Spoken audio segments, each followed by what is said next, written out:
He just doesn't care about America, I don't think. He just straight up only, so many of these are just like, no, I only care about Israel. Like, what are you talking about? What are you talking about? Israel is the only country on the planet. We went from Israel's the most moral nation in the Middle East, is the only democracy in the Middle East, to Israel is the...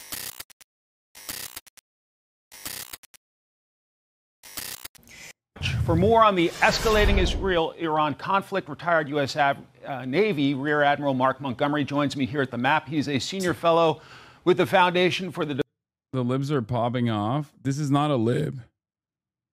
Saying Iranians are uneducated from a country where over half the adult population reads at a 6th grade level is crazy work. I don't think this is a liberal. I think the panelists are liberals who are saying Iranian women are uneducated. Oh, the libs are the view. Yeah. I know. I covered it. I covered it when it first happened. I couldn't believe it.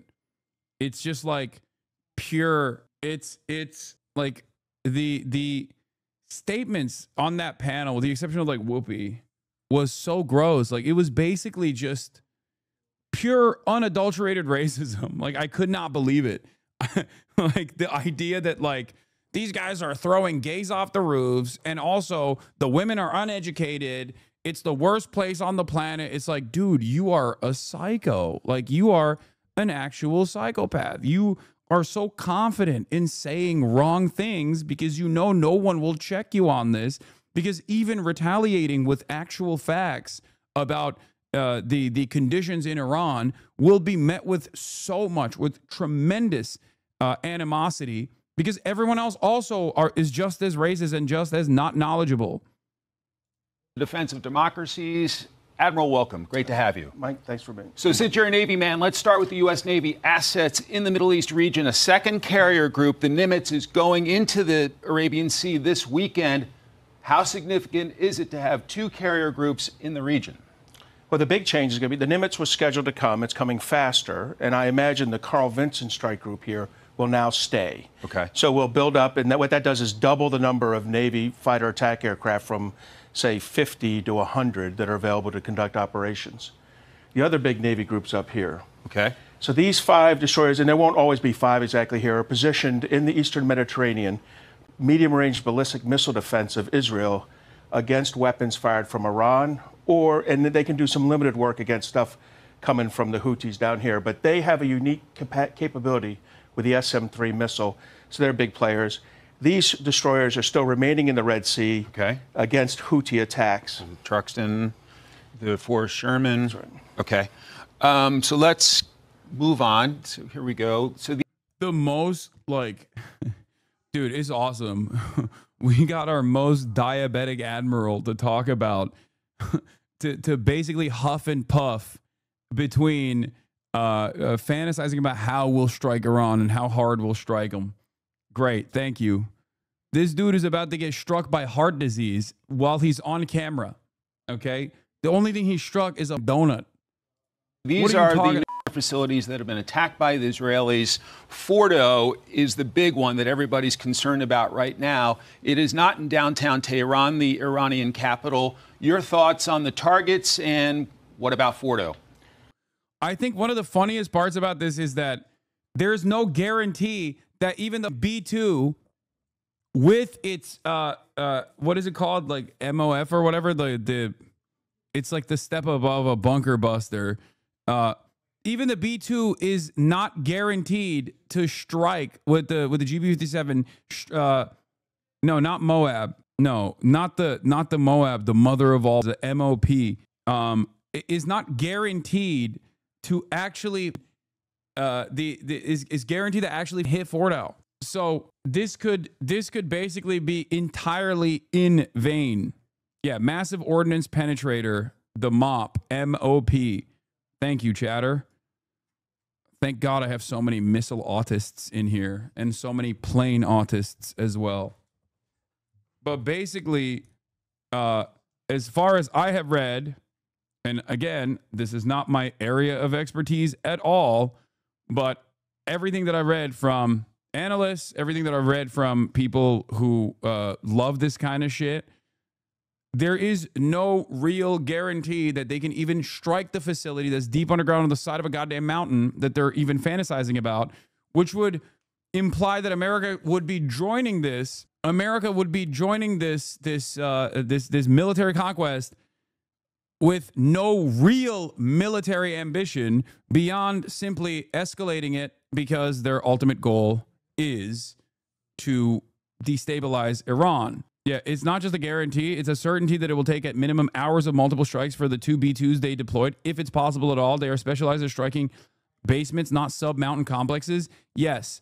Having said that, however, the very fact that they do have air superiority over Iran, let's be real, I can't speak on the area of Fordow, but the areas that they have struck so far, it is very clear that the Israeli Air Force currently has air superiority over many parts of Iran. So much so that, like, when the Iranian foreign minister has to travel, they have to inform Israel at this point that they're traveling, and that I think the first strike was so successful, like the Mossad operation was so successful in taking out a big chunk of their anti-air defenses with the drone operation that they had, and then the subsequent strikes that the Israeli Air Force did, hyper focused on the additional anti-air defense systems that they had, that they're like incapable of even putting up any sort of anti-aircraft defense against flights that are happening. So maybe they can do multiple hits on the Fordow facility, but even then, once again, not entirely certain if they'll be able to even penetrate the thing. Having said that, I don't think that's the goal anyway. I don't think that's the real goal. Just like I don't think the negotiations were the real goal. I don't think that they want to, like, the negotiations between like America and Iran, where America's position was maximalist, which was no more nukes, no more nuclear facilities at all, even though they literally have nuclear facilities in collaboration with Russia and another facility in collaboration with China. They wanted to say no more facilities at all. You can't have a civilian nuclear infrastructure, nuclear power whatsoever, and that you're not allowed to have that. You can maybe have a power grid from another country, but you can't have sovereignty. And I think the real reason was that was even a point of contention. That was the maximalist position here, was because it violates Iranian sovereignty. It weakens the Iranian regime with the ultimate goal of destabilization down the line. CNN's Van Jones tells liberals to get on board with Trump's stance on Iran. Iran can't have weapons. Wow, never thought I'd see the day that the media says something so bipartisan and factual. What? Yeah, you have never listened to the Democrats then, dummy. Democrats love fantasizing about the notion of Iran. He's buying himself some time. God, I hate Van Jones so much. God damn it. I hate all these pieces of shit. It's crazy. It's crazy. God damn it. The liberals are so ass, bro. This is, once again, like, not even trying hard to manufacture consent at this point. They're not even trying. They're just like, dude, shut up and be on board with this. That's it. Trump isn't even trying. He's like, I don't know. Maybe I won't. They're not negotiating. It's like they were negotiating. What the f do you mean? You were saying they were negotiating last week.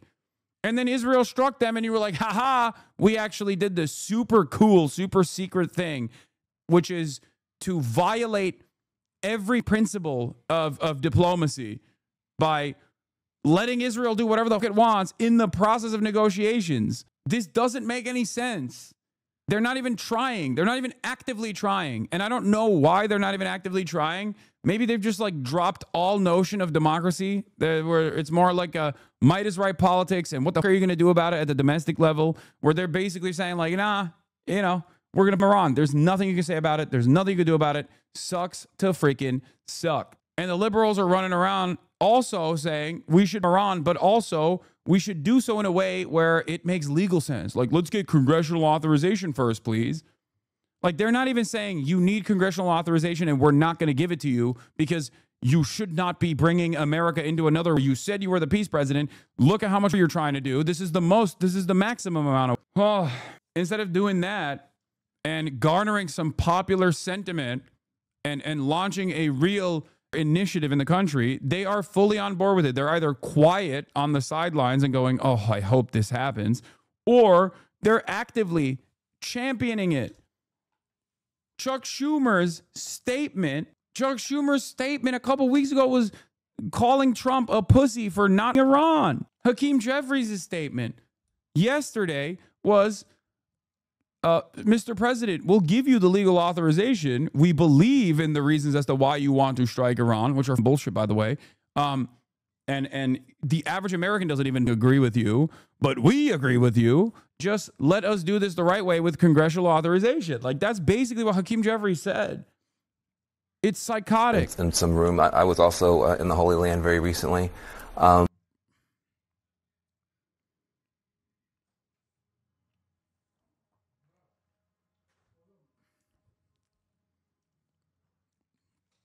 Bro, it's so, this is just single loyalty. Like, it's not even, like, people will be like, oh, dual loyalty. Like, Van Jones just only cares about Israel, okay? We've escalated beyond even, like, the dual loyalty stereotypes at this point. Well, I mean, he's not Jewish anyway, so it doesn't, that doesn't fit that stereotype. He just doesn't care about America, I don't think. He just straight up only, so many of these are just like, no, I only care about Israel. Like, what are you talking about? What are you talking about? Israel is the only country on the planet. We went from Israel's the most moral nation in the Middle East, is the only democracy in the Middle East, to Israel is the only country on the planet that matters. No other country even remotely matters. Do not ever talk about Israel. Do not ever talk against Israel. We will strike you down. This man used to be a Maoist, Chad. A Maoist third worldist. I think progressives underestimate how dangerous Iran is. Like, every single person, virtually every single person that is in a position of prominence right now in mainstream media, whether they are liberal or Republican, are talking about this like they're an evangelical pastor in the South, dude. What the? First of all, what do you mean the Holy Land? I just got back from the Holy Land. What are you talking about? You just got back from the Holy Land. Just say Israel, dumb. What do you mean you got back from the Holy Land? Are you that religious? Are you really a religious person? Really? Why are you faking being an extra religious person? You're Van Jones on CNN. What do you mean? I just got back from the Holy Land. And then we have to turn around and be like, oh, these Iranian mullahs, bro, they are so radical. They're so fundamentalist. Yeah, they are. Except when it comes to diplomacy, they are infinitely less insane than America and Israel is and ever could be. What are we talking about? Iran is not a normal country. Normal countries don't blind women because they showed some hair. Are we a normal country? Are we a normal country? Are we a normal country? We are talking about openly Iran while their leadership is at the negotiations table. We have them while their leadership was at the negotiation table with us. We are the least normal country on the planet. How is this in any way, shape, or form normal? They don't empower little gangs and proxies to surround a country and fire rockets and people. That's exactly what America does. That is the only thing America does. What do you think our military bases are doing? Why? We have done this to the entire planet. We do this domestically. What he's describing, we do domestically and we do all around the world. What do you mean? Oh my God. Oh my God. Oh my God. Every military base around the planet. People are saying Okinawa. That's not even what I'm talking about. Look at all the bases in the region. I wish this country and these clowns on CNN were as secular as you are wish casting them to be. These guys are sincerely ultra-religious maniacs defending Israel because of their Christian theology. I don't think so. I don't think Van Jones was like that big of a Christian unless he got struck in the head with a blow or something and is going down with the John Fetterman syndrome. No, I think these guys fake it. Look, Van Jones especially is a charlatan, okay? He's just a suit. He is just a well-paid actor. Okay. And as a well-paid actor, he will play any role that he believes will advance his interests and his interests alone. And he knows that right now there are a lot of moneyed interests that want people to get on board with America and Iran, with destabilizing Iran. So he's serving that purpose. That's it. That's it. Like, if you think that he is in his private affairs a real, legitimate, ultra-religious psychopath, you're out of your mind. The only religion he cares about is money, okay? That's the only thing he cares about. Money, clout, prominence. That's all this is. He didn't become like a born-again Christian or something, and he just like turned into Michael Pence. Hasan, why do you dislike Christians? That's your takeaway? What are you talking about? This guy got $100 million from Jeff Bezos. He's not a real Christian at all. He's just faking it because this is the role he must serve. Yeah, Mazel Tov to Scott Jennings and fellow CNN contributor Van Jones on getting a cut of that $150 million in Hasbara prices. The Israeli government plans to offset spending, an economic slowdown with tax hikes and deep cuts to public services. But the proposed budget for 2025 also includes a massive new allocation pro-Israel advocacy efforts abroad. Hasbara. Israel's foreign ministry will receive $150 million on top of what it gets for its existing activities for what's officially known as public diplomacy, or in Hebrew, Hasbara. That sum is more than 20 times what such efforts have typically been allotted in past years. He's saying all this about how Iran treats women while sitting next to a guy from Kentucky. Bro, Van Jones is a black man in the United States of America. There's a black woman in Georgia that was literally kept alive, or not even alive, but just like was hooked up to life support so that post-mortem, she would have to carry a pregnancy to term, and they had to literally take the baby out prematurely. What are we talking about? Like, what do you mean? Like, what are we talking about? They had to literally cut her body up, her rotting body up, because she was rotting and the fetus could not survive inside of the body. Yeah, and at the start, the baby was 9 weeks. She probably didn't know she was pregnant before death. We like to entertain, we like to think that we're just like super woke for some weird reason. Like, we have our own litany of problems, but the only way we avoid thinking about the litany of social and socioeconomic problems that we are experiencing on a daily basis is by thinking about an exaggerated version of events elsewhere that is sometimes true. It's actually worse, right? Like, the treatment of the social repression that women experience in Iran is fairly significant, but that doesn't justify war, okay? As a matter of fact, war only accelerates further repression because it basically destroys any opportunity to have any kind of civil struggle internally in the country when they're constantly being bombed or constantly being destabilized. So Iran, the two things are clear. The what, they cannot have a bomb, and the why, because they say death to America, death to Israel. I will always repeat this over and over again. It is perfectly valid for everyone over there to say death to America and death to Israel. It is because of what we have done to them. We are actually doing death to Iran. And they've done nothing to us, and we are doing death to Iran. So maybe recognize why they have such deep enmity towards American imperialism. We're bombing them. We're bombing them before they said that. They're saying that because we're bombing them. They're saying that because we've destabilized these countries. Jesus Christ. Yeah, liberals aren't even trying anymore to temper their hatred towards people from the Middle East. Here's Van Jones talking about how Iran isn't a normal country and therefore progressives should embrace the idea of bombing Iran. Iran is a country where they blind women for showing some hair, and the U.S. is a country where they make a dead woman give birth. Perhaps Iran and the rest of the world should devise their foreign policy towards the U.S. accordingly. And death to all the Jews. One of those should offend you if you're progressives. At least one should offend you.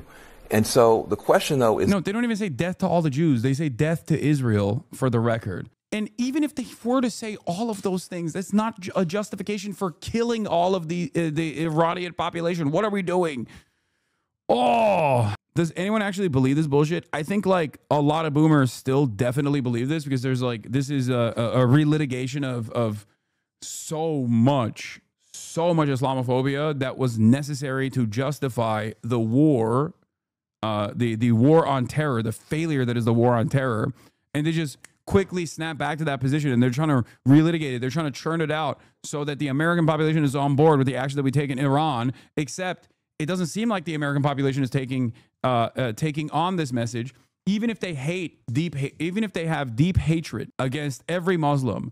Most Americans still understand that Iraq was a failure. Afghanistan was a failure, at least from their perspective, right? Yeah, by Van Jones' logic, we should also bomb Israel because death to Arabs is literally so common to say that they literally have psytrance songs about killing Arabs and burning down their villages. Yeah, may your village burn, and death to Arabs is the most common it's a super popular song. They have multiple songs like that.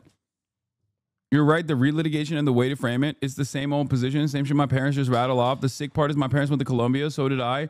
But I'm not speaking to my dad over this loser. I don't even think it matters that there isn't enough appetite to go to war with Iran. I still fear that eventually, here's what's going to happen. If America strikes Iran and Iran hits American military bases or like kills Americans, okay? Hits like USS Nimitz or something, right? One of the carriers or something, somehow. That's it. It's over. Most Americans will go, all right, well, yeah, this is an unstable country. It's time to go to war, baby. Hell yeah. I think a lot of Americans who are currently still restrained and currently still demand that we don't go to war with Iran will probably get on board, or at least enough of them will get on board. But the reality, the scary reality is, even if they weren't, even if there was like a 60% disapproval, even after Iran strikes back at like American positions after America hits Iran directly, even if there was tremendous uprisings in the country, they would still go, okay, what are you going to do? Shut the fuck up. They would just prosecute and arrest people on U.S. soil, and they would continue doing whatever they want to do. This is the next step, I think, in our history. This is what's coming, is if we strike Iran and Iran retaliates against American military positions, American military bases, which is well within their right at that point, okay? And remember, we're not even striking like just a regular part of Iran. We're hitting a nuclear facility, okay? A nuclear facility. Remember how much back and forth took place when some of the nuclear facilities were damaged in Ukraine. The fears that people had, the understandable fears that people had. America's now openly salivating at the prospect of destroying an Iranian nuclear facility with massive ordnance penetrators. And then if Iran retaliates against that, which is what they said they would do, and they are well within their legal right to do so at that point, and Americans still hate that and still don't want to go to war with Iran, and they take it to the streets, we're just basically going to do the same shit that we did. And this time with maybe even more legal backing. Because in times of war in the past, America has stamped out any sort of political opposition against the wars. Eugene Debs, the most successful, the most famous socialist attempt at the presidency, had to run because he was a conscientious objector to World War I. He had to run from prison. So you will really see how little America gives about the First Amendment in time, in potential World War III territory. Is the who and the how. Is Israel going to take out this nuclear capacity by dropping people there who blow it up? Or is America going to take it out by dropping a bomb that blows it up? But what, dude? What kind of Israel can't even drop its people to kill babies in Gaza?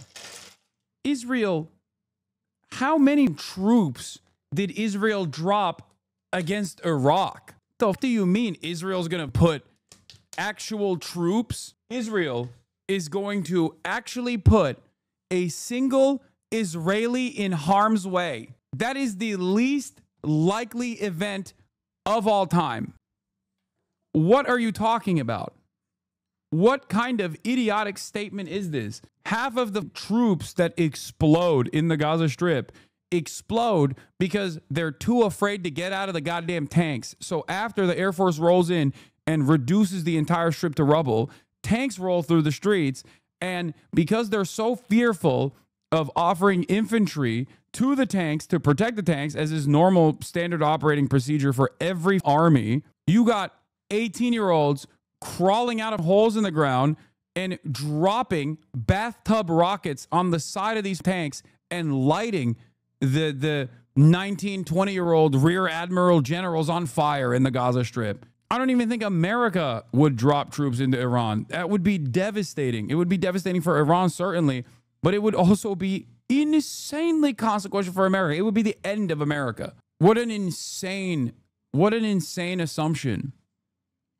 You're doing state versus state warfare with a country whose entire troops are expressly tasked with guerrilla warfare. I can't, like, it would be Vietnam, but probably even worse than Vietnam. And Vietnam did get a lot of help from, of course, other countries on the Soviet side as well, in terms of, like, I mean, USSR weapons and things of that nature. And I suspect that Iran will probably have, at that point, similar help. So when this is the assessment, okay, when this is the assessment on the table, if I can see this, do you think America and American advisors are incapable of seeing this? Of course they're not. They are able to see all of these potential results. So why are they still doing this? This is where it comes down to how much they rely on Israel from an advisory position. And I think this is the other side. This is the ideological zealotry and the unlimited confidence that they have within Israel playing a major role in why they're letting Israel lead the pack. Obviously, they're not leading the pack in terms of, like, putting their bodies on the line, but, like, leading the pack in terms of the advisory role that they play. No, it's not blackmail. I don't think blackmail is that consequential in this day and age. I think it's just simply ideological zealotry. These guys are Zionists, ultra-Zionists through and through. They have a complete commitment to the greater Israeli project. They truly believe it. They truly believe that they're almost like philo-Semitic in the way that the Japanese Empire was. You know what I mean? Where they're like, no, these are like magic military people. They know what they're doing. It's they are incredible. They're incredible warfare. They're a nation of special people that can do tremendous warfare. I promise. I believe it. Of course, we have to listen to what they have to say. Their intelligence is amazing. Occam's razor would say blackmail is more likely than magical thinking. No, this is not magical thinking. It's just social conditioning. It's not. I'm exaggerating when I say these are magical warfare people. Okay. That's it. I'm embellishing, but no, it's not that crazy to assume that half a century of pro-Israel propaganda that is deeply embedded in every orifice of American society, all the way up to like institutes of higher learning, has probably taken a formative role in shaping the ideology of Americans in positions of power. Especially considering how formative of a role Israel has played in our grand design in the region. So it's both.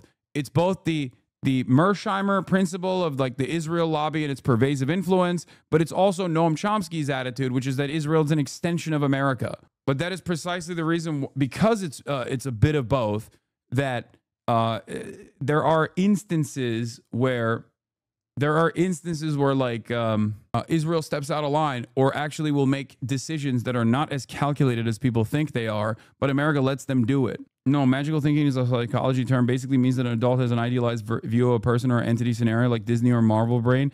No, I know. I'm just saying that it's not magical thinking at all. They just they are just like heavily invested in believing that Israel is like much more capable of a war fighting nation than Israel actually is.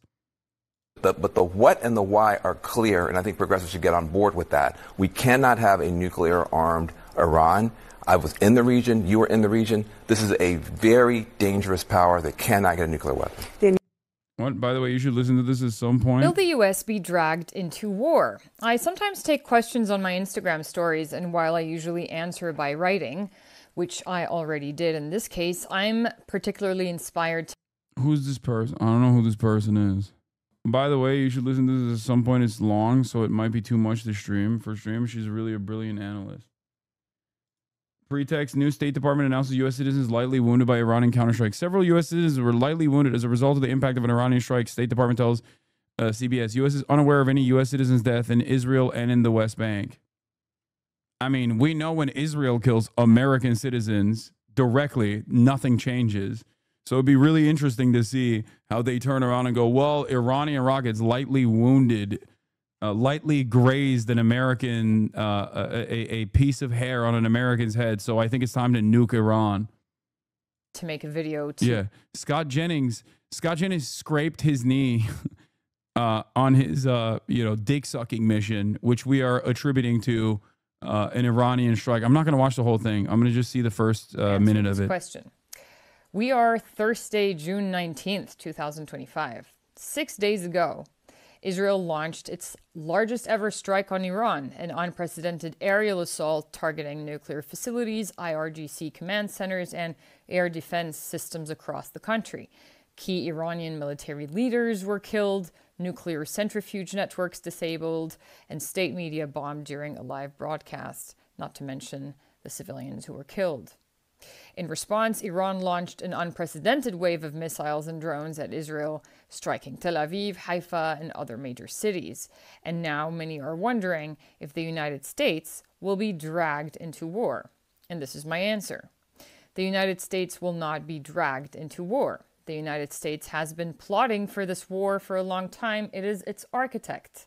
Saying it's being dragged is like saying P. Diddy got dragged to his own parties. He's the host.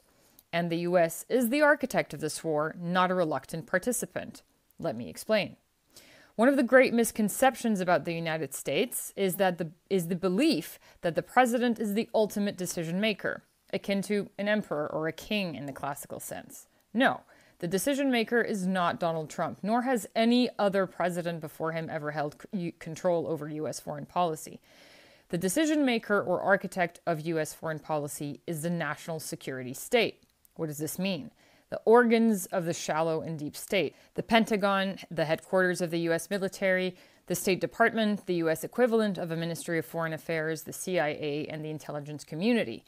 And layered beneath them are the corporate and military industrial lobbies and powerful interest groups, oil and Israel, AIPAC and beyond. One could even include the hidden influence of secretive networks, Freemasons and other underground elites, some very, very dark, all embedded together. Think Jeffrey Epstein, a convicted sex trafficker, alleged Mossad agent, and operator of a global blackmail ring involving underage girls. The Epstein files are still sealed by U.S. courts, allegedly containing the names of presidents, royals, billionaires, and intelligence operatives, all accused of rape, abuse, and trafficking of children. The same files Elon Musk recently accused Trump of being in before quietly deleting the tweet. Read with me.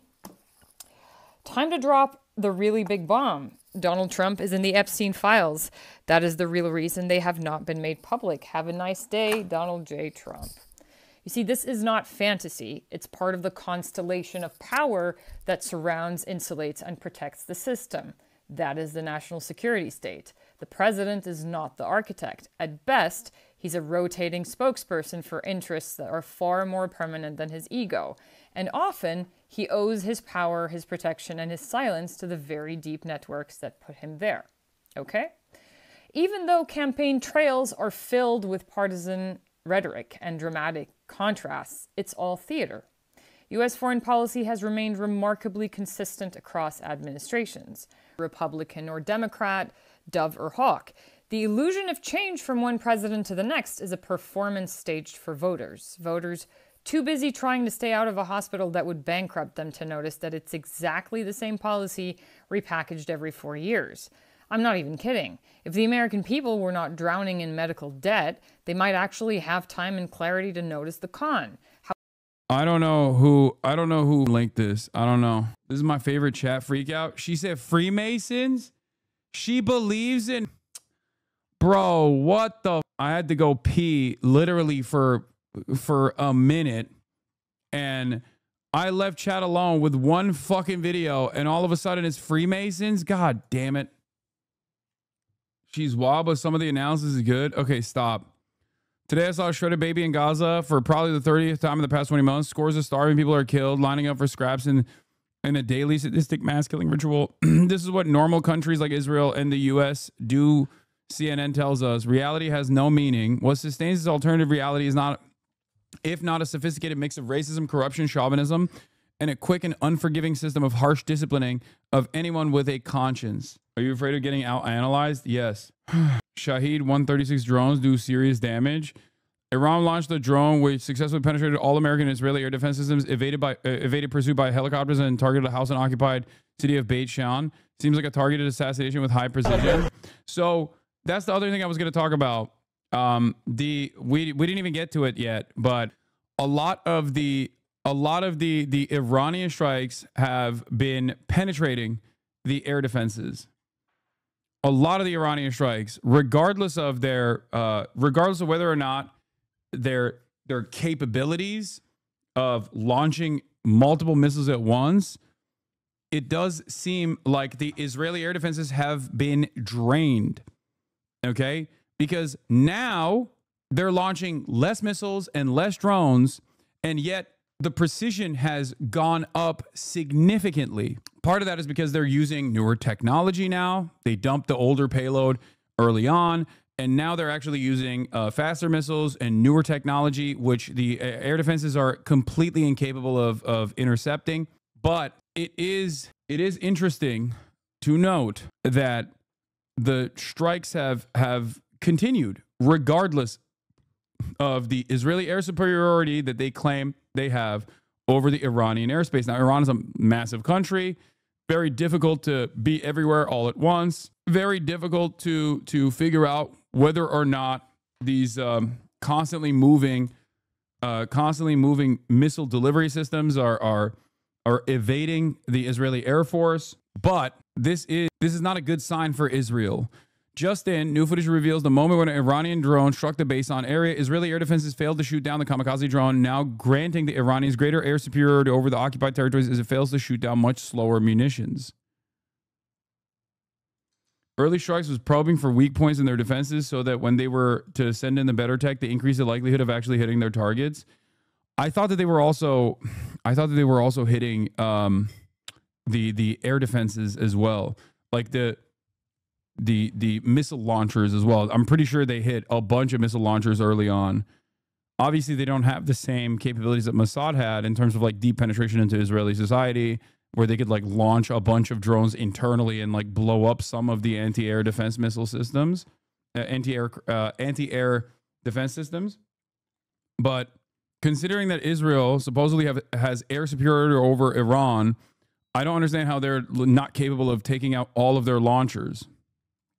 And they're still eating drone strikes, and also with the limited limited ballistic missiles they do send, those limited missiles that they do send end up actually striking Israel.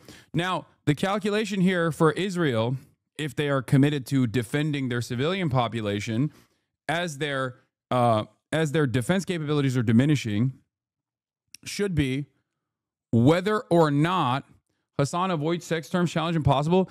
Dude, are you stupid? Penetration is not a sex term in this regard. This is the most normal term to use. God damn, dude. Jesus Christ. What the is happening? Anyway, lock in.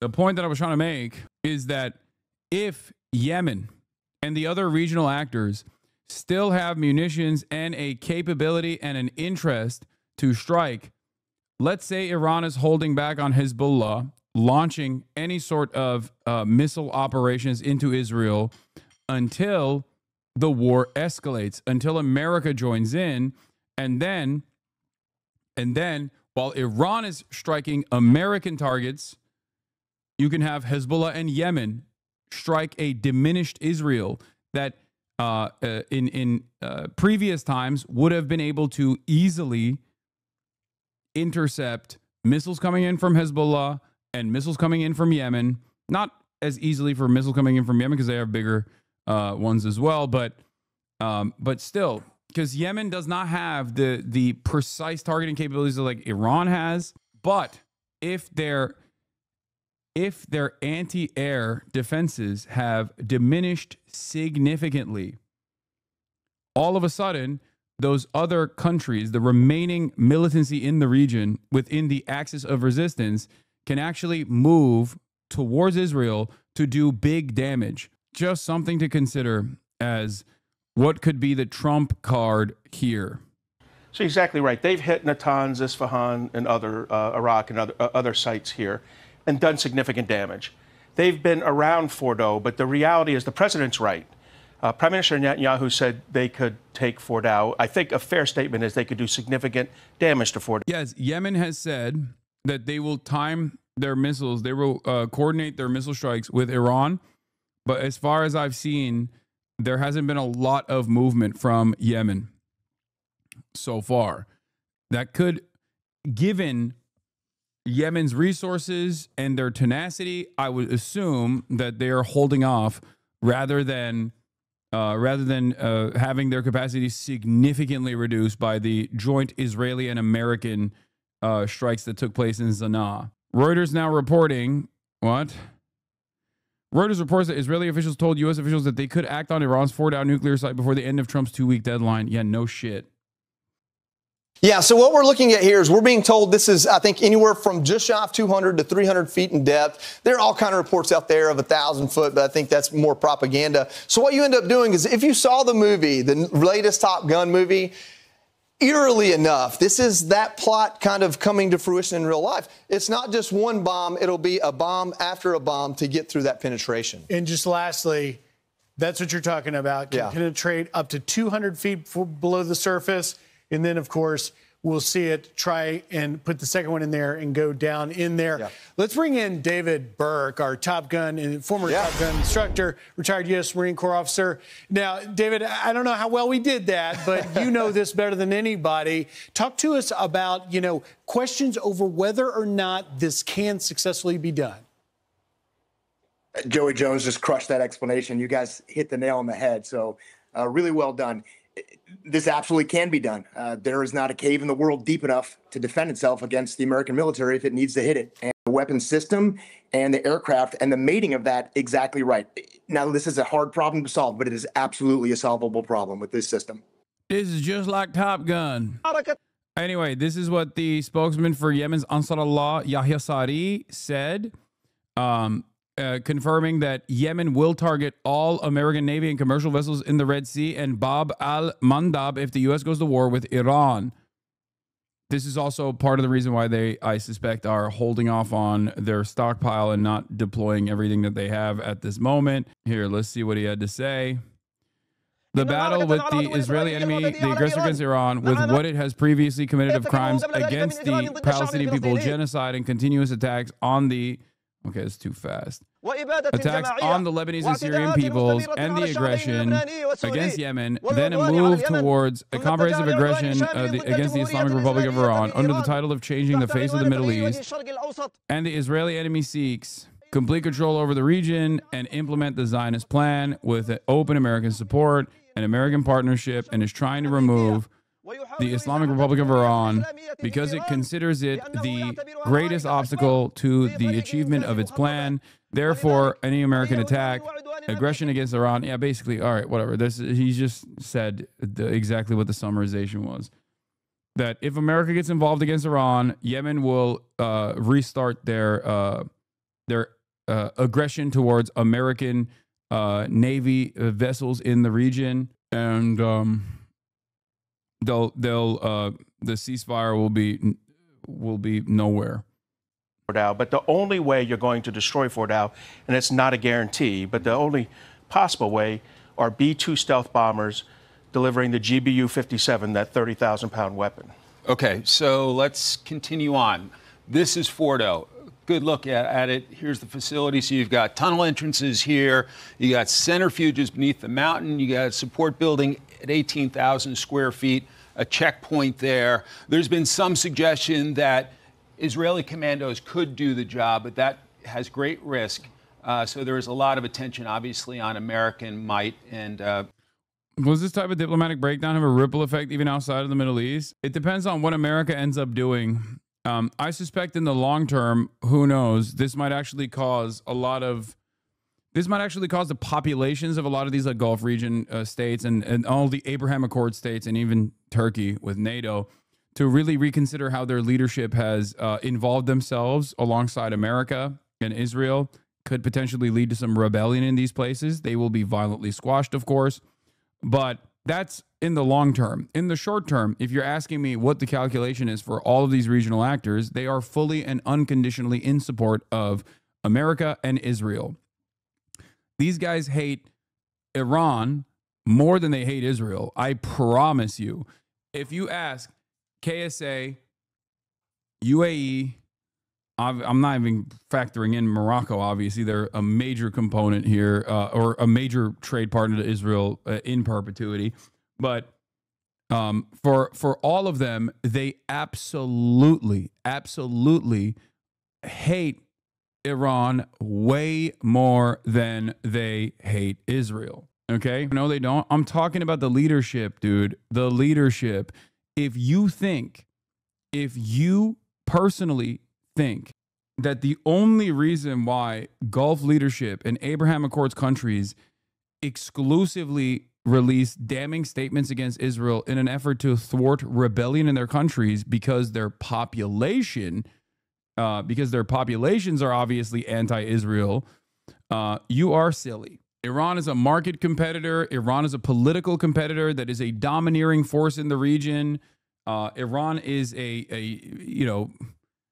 Iran's version of Islam, Shia Islam, also creates deep enmity and poses serious instability, or at least is a threat to the Sunni power structure that exists in the region. If you personally think that these guys actually don't hate Iran more than Israel, I don't know what to tell you. And the same goes for Turkey. 100%. Turkey is a NATO country. Turkey has the second largest standing military in NATO. Okay? Sectarianism is not a serious issue in the region, bro. Sectarianism is not a serious issue in the region for the populations, with some notable exceptions. Sectarianism or sectarian divide for the governance is a serious issue. Stop assuming that these guys who are in charge of the Arab League are not fully on board and fully committed to. Bro, do you think MBS gives a shit about Shia or Sunni? The guy is a gold goblin. I'm going to lose my mind. Brother, that's not what I'm saying. That's not what I'm saying. It's not like, this is not an ideological difference. This is one that threatens MBS's power. That's it. Iran is also a market collaborator, or maybe even a market competitor. Iran, an antagonistic Iran to Saudi Arabia, threatens Saudi Arabia's most valuable commodity, oil. MBS would love for America to nuke Iran. Are you kidding me? Oh, he would nut so hard. He's probably been nutting nonstop. The joke in the region is, if Israel was not a Jewish country, but a Shia country, the Gulf states would have already nuked it out of orbit. Okay? They would have invaded it and destroyed it a long time ago. The impact it could have there at Fordo. You're exactly right. So the Israelis... Anyway, I don't want to listen to this anymore. This is a GBU-57, known as a massive ordnance penetrator. At 20 feet long and weighing 30,000 pounds, it is the world's largest non-nuclear bomb and can destroy targets buried deep underground, earning it the name Bunker Buster. To destroy Iran's heavily fortified nuclear facilities, experts say these are the conventional weapons with the best chance of success. This is a big sucker. It is called the Massive Ordnance. You don't disrespect Morocco. We love Palestine here. We only trade with Israel for security reasons and the Sahara problem. Iran are funding terrorism in the Moroccan Sahara. Don't reduce it to we love Israel for no reason. Yeah, exactly. What do you think the MBS position is on this? That's a carbon copy. You just literally copy pasted the Gulf. You just copy pasted the exact same reason that Gulf leadership and Jordan or any number of different players in the region will say down to the wire. Yeah, no shit. Word for word UAE propaganda, word for word MBS's opinion. That's it. It's penetrator, which basically sums up what it is. Here's why the MOP represents Israel's best chance at destroying Iran's facilities, and why it can't do it alone. The MOP is the largest bunker buster bomb in the US arsenal. It's designed... Yes, I know. They can't dance in Iran. It's illegal to dance in Iran. MBS is pro-dancing. MBS says we will dance again. To penetrate hardened targets and plow through almost 200 feet of rock before detonating. Due to the MOP's weight, they can only be carried by the biggest bombers, such as B-2s. One bomb is unlikely to burrow deep enough to hit Iran's nuclear facilities by itself. The metal is going to melt at some point, and so it does have limitations in terms of how far it can penetrate, and that's why you may have to follow it up with multiple instances. You drive a wedge in, it expands, and then you continue to drive it, and each time it's more effective. In a sense, you're trying to create an earthquake. You're trying to crack the mountain and to channel that seismic energy down to make whatever is under there, whatever facility is under there, shake around a lot. The MOP is equipped with advanced guidance systems, including GPS, to allow for accurate targeting. It is also fitted with a delayed fuse, which allows the bomb to explode after it has penetrated its target. You're going to wait until it gets down in there before it blows up, because you want to maximize the energy. Every foot counts in order to get it deeper to burrow down and to have the effect. Since it launched its campaign against Iran's nuclear program, Israel has damaged critical nuclear infrastructure and killed scientists. Iran has denied trying to build nuclear weapons and says its nuclear program is peaceful. According to the International Atomic Energy Agency, Iran already has enough highly enriched uranium to make around 10 nuclear weapons. Satellite images have shown damage at nuclear facilities, including Iran's largest enrichment facility, Natanz. But one key location remains unscathed, the Fordo fuel enrichment plant, where Iran produces highly enriched uranium. It's hidden in the mountains and is believed to be buried up to 295 feet below ground. It's harder to hit deliberately so because the Iranians buried it under a mountain. Look, the U.S. put NORAD under Cheyenne Mountain. It's way down under a lot of granite and a lot of rock. And you want to raise the threshold for your adversaries to hit something. Sometimes it's just really useful to bury it. While Israel has bunker busters, none of the ones in its arsenal are powerful enough to penetrate deep enough to hit Fordo. This is why the Israelis probably need U.S. assistance. The Israelis have a lot of bombs, but they need things that can kind of crack the mountain and create a wedge to create the tremors and to create vibrations that will be helpful to destroy the facility. In addition to lacking the weapons to destroy Fordo, Israel also lacks the heavy bombers. Its ally, the US, has both. Fundamentally, there's a choice here to be made about whether it is... Yeah, fundamentally, we got to keep doing it. We got to keep doing more war pleas. Multiple countries evacuate Mideast embassies as Israel strikes another Iranian nuclear facility. Official confirms to Fox News B-2 stealth bombers appear headed from Whiteman Air Force Base in Missouri to a base in... Like, I hate how normalized the idea of striking a nuclear facility is. Yeah, this is one of the... at least one of the only successful aspects of this kind of like faucet of consent manufacturing is that it's on all fronts and the crime is so severe that you can't literally tackle every aspect of this because there's like multiple different ways of covering this issue, like no congressional approval. Why are we even doing this? Holy, they're actually thinking about striking a nuclear facility. Like, that is like third down the line at that point in terms of priority. So no one can pay attention to all of these things. Most people don't pay attention to any of it at all. They just basically go, I don't think we should go to war. And that when they're constantly talking about striking Fordo, a nuclear facility, as a given, like they're not even discussing why it should not be done. And it's difficult to obviously address every single reason why this is insane. So you have to basically focus your efforts on some of the most indefensible positions and attack them directly. And when you do that, we don't even actually have a conversation about like how damaging it is that the established hidden premise here is that we're striking a nuclear facility no matter what. In Guam, as President Trump weighs possible U.S. involvement in the war between Israel and Iran.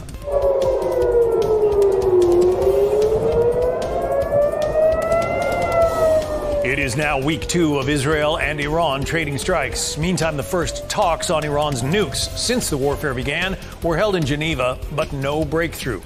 So all eyes turn to Washington. President Trump heads back to the White House tonight for a security briefing after saying he'll decide in 2 weeks whether our forces join Israel's. Good afternoon. I'm John Scott, and this is the Fox Report. Hell yeah. But first, Fox team coverage. Lucas Tomlinson is at the White House for us. But we begin with senior foreign affairs correspondent Greg Palcott. He's live in Tel Aviv right now. Greg. Oh, they busted out the OGs, bro. It's over. It's a wrap. Hi, John. Yeah, it's nighttime here in Tel Aviv, and officials are on high alert for any new attacks. As we saw last night, Iran seems to prefer darkness for its dirty work. 5 Iranian missiles were launched. All were shot down by Israel's anti-missile defenses. This is Israeli jets today pummeled the Isfahan nuclear facility. The IAEA confirms damage to the centrifuge construction facility. The IDF says, in addition, they've been hitting Iran's military infrastructure in the southwest part of that country. There's also another assassination by Israel today. This time, Saeed Izzadi was killed. He was a Revolutionary Guard commander who played a key role in the deadly October 7th Hamas attack against Israel. And the IDF says it shot down. What is the point of watching Fox clips when it's mostly lies and propaganda? What do you mean? Do you not want to know what your fellow Americans are getting beamed into their minds directly? Also, there's the reason why we watch Fox News here is twofold. One, because you need to understand what the right wing believes, because they will literally spit this out, hook, line, and sinker. And number two, I use this as an opportunity to show you how similar the coverage is on the Fox News front as opposed to the coverage on the CNN front. That's why one video from Fox News, one video from the Wall Street Journal, one video from Fox News, one video from CNN. And it's to showcase how uniparty American foreign policy is and how much liberal outlets are also invested in the exact same ambition, going to war with Iran. Renewed missile strikes happening between Israel and Iran overnight. CBS News' Haley Ott is in Tel Aviv this morning with the very... 4 sources said it is now increasingly likely that Israel will launch a solo military operation against the Fordow nuclear facility, according to Reuters. What are they going to soften it for? They're going to soften it with the modified bunker busters that they got, and then have the B2s actually finish it off or something. They're never going to solo it. That's crazy. Very latest. Haley, good morning. Good morning, Dana. Here where we are in Tel Aviv, there were sirens warning us to go to shelters in the middle of the night. And the Israeli military said 5 missiles were fired towards the country. Missiles over Tel Aviv, launched from Iran in the early hours, sending people fleeing to bomb shelters. No casualties were reported, but a fire broke out at an apartment building near the city, and Israel swiftly responded, targeting missile storage. Wait, oh, this is the media trying to sell World War III right now. Imagine a playground, and there's a bully that nobody likes. Okay.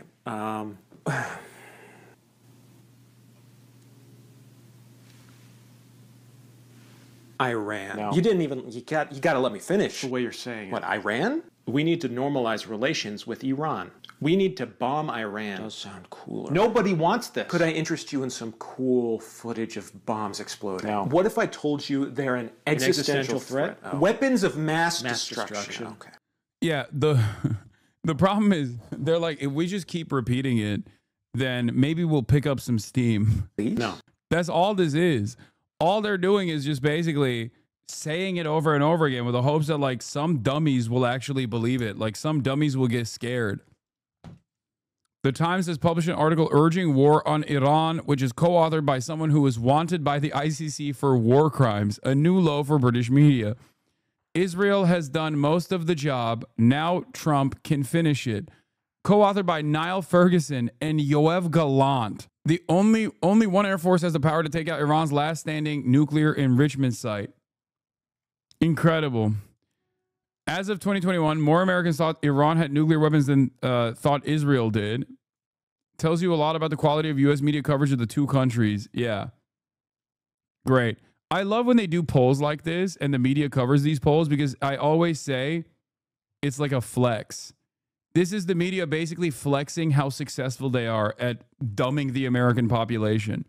Like, remember, I think it was like 9, 10, maybe like a year in to Israel's ethnic cleansing campaign, where they would like put out polls asking the American public, like, who has killed more people, Hamas or Israel? And it was like, obviously not even a question at that point if anyone had a brain. And yet it was like half of Americans think Israel has suffered more casualties than Palestinians. That's you. You did that. Okay. Yes, this is from 2021, chat. I know.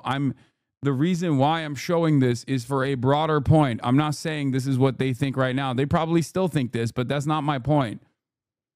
My point is broader than this, which is that this is the mishandling. This is the abdication of duty from the media, or rather, the media doing their actual duty, which is to make Americans think that the world is almost completely upside down. This is the media flexing how successfully they've been able to turn into thinking the exact opposite of the truth. You understand? Yeah. March 2024, majority in the U.S. says Israel has valid reasons for fighting. Fewer say the same about Hamas.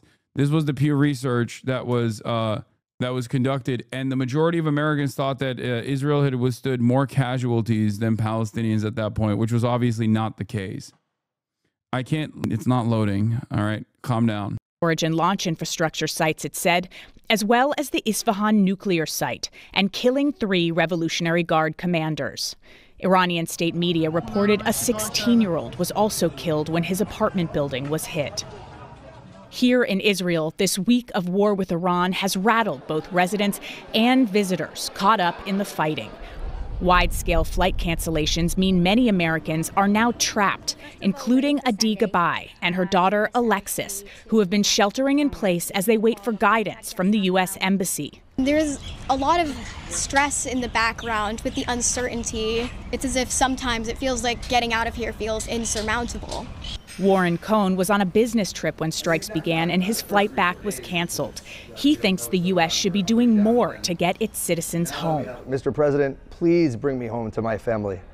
I'm your neighbor at Mar-a-Lago, and I really want to go see my wife and kids. Israel also struck Gaza overnight, intensifying its air assault on Gaza City, with hospital sources telling us scores of people were killed as Palestinians still face the risk of starvation. And those who do seek what little food aid is available in Gaza risk even more. My husband goes to face death just to make us happy, Anwar says, with a little flour and a bag of pasta. I asked the IDF about the increased number of airstrikes in Gaza over the last day and night that our team on the ground is reporting. A military official said Israel is getting used to fighting in multiple arenas, and the war in Gaza is still ongoing. Michelle? Haley Ott, thank you. Tonight, the news strikes. A surveillance camera capturing an Iranian missile hitting a residential building in Israel. And this Iranian strike hitting the northern Israeli city of Haifa, while Israel striking missile launchers in Iran. Today, in an exclusive interview, Iran's foreign minister... Yeah. It's just crazy. Iran is always striking residential buildings, and Israel's only striking military targets. However, Israel has killed 624 Iranians so far, okay, with the overwhelming majority of them being civilians, and yet Iran has only killed 24 civilians so far. It's just weird how Israel keeps striking military targets, and yet they end up successfully killing so many more civilians than Iran is capable of doing, despite the fact that Iran is exclusively targeting residential buildings with civilians in them. I don't know how this keeps happening. Iran has strapped its civilian population of children and women and babies to their missile launchers. I guess, Iran is using human shields. Israel, not using human shields. When Israeli anti-aircraft defenses are smack dab in the middle, positioned smack dab in the middle of residential neighborhoods, that's not a human shield. Okay? It's when Iranian civilians get in the way of Israeli bombs, that's a human shield. Yeah. Turns out Iran is also Hamas. Minister calling on President Trump to demand Israel stop its attacks. What it needs is only a telephone call from Washington to Tel Aviv to stop everything. Tonight, President Trump responding, saying Israel is winning. I think it's very hard to make that request right now. If somebody's winning, it's a little bit harder to do than if somebody's losing. But we're ready, willing, and able. Yeah. J-Post misleading article photo about the target of Iranian strike in Haifa. Mosque hit by shrapnel is down the street. The building destroyed is the Israeli Post build. The underground entrance to the Haifa government HQ. Video from near the underground entrance showing smoke from underground. We have not seen a crater yet. Heavy damage to headquarters entrance and burst water main. Likely that utilities have been disrupted to the headquarters. How is Israel financially sustaining fighting on this many fronts? I mean, shouldn't they be struggling financially? What are you talking about, chatter? They are backed by every single Western nation. Every single Western wealthy nation is expeditiously sending weapons, missiles, offering political support, sending love letters, kissing Benjamin Netanyahu's feet. You know, what are we talking about? Israel is the tip of the spear for America's ambitions in the region. Almost every single country is like, come on, can we give you more money, please? Can we give you more weapons, please? Please keep using the weapons that we will ship you, that we paid for, instead of fixing our infrastructure. Please use them on those dirty Arabs and Iranians, please. Those Muslims, eradicate all of them. This is awesome. Woke war crimes is awesome. 16 Israeli female fighter pilots are striking Iran. A regime that spent decades oppressing women is now being hit by them. Call it justice at 30,000 feet. I love woke war crimes. This is literally hashtag girl boss genocide. Fantastic. Yeah, Iranians are on the ground going, at least this one is coming from a woman, you know? At least. We've been speaking. I wonder why they blurred her face. Interesting.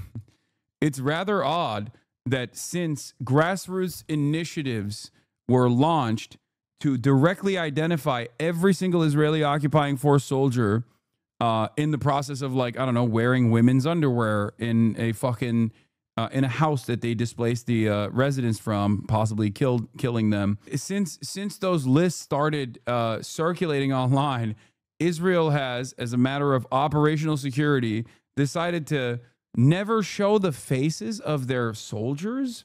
What are they afraid of? I mean, really though, what are they afraid of? Like, what? You think that fucking justice will ever be served? Do you think these people will be tried for the war crimes? Of course not.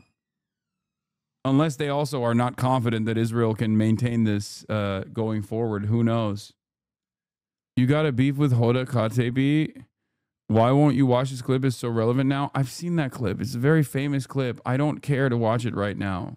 Yes, it basically says, she basically says, like, what are you talking about? The Western world is way more fucking violent than Iran ever could be. I know. I've seen the clip a million times.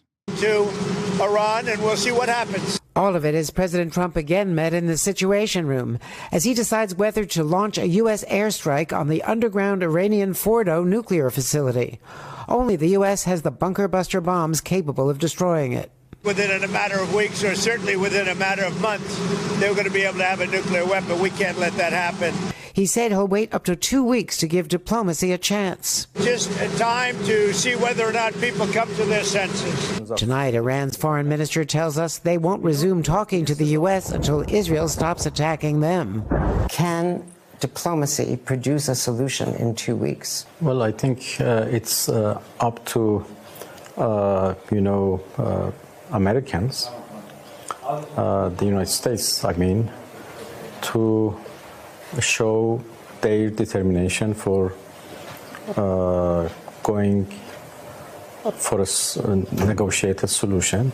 We have come to the conclusion that negotiations by the U.S.